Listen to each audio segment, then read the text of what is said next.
আসসালামু আলাইকুম প্রিয় গাইস, সবাই কেমন আছেন? উনি হচ্ছে আমার সেনু কাকু। উনি দীর্ঘ 55 বছর ব্যাকের বাজার ব্যবসা করেছে।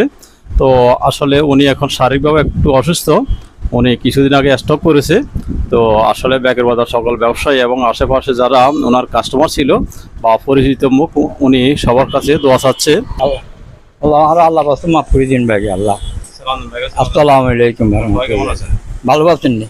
আর তো বহুত দিন তোলা দোয়ান করছি, কোনো কেউ দেখলে আল্লাহ মাফ করে দিয়ে না। উনি আসলে অনেক সহজ সরল মানুষ।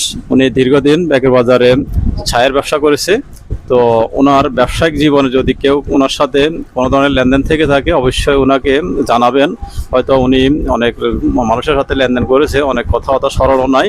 তো যদি কারো কোনো লেনদেন থেকে থাকে, উনি যেন জীবিত অবস্থায় উনি ওনার লেনদেন পরিশোধ করতে পারে। আপনারা ওনার সাথে যোগাযোগ করবেন। সবাই ভালো থাকবেন, সুস্থ থাকবেন। আল্লাহ হাফেজ, সালাম আলাইকুম।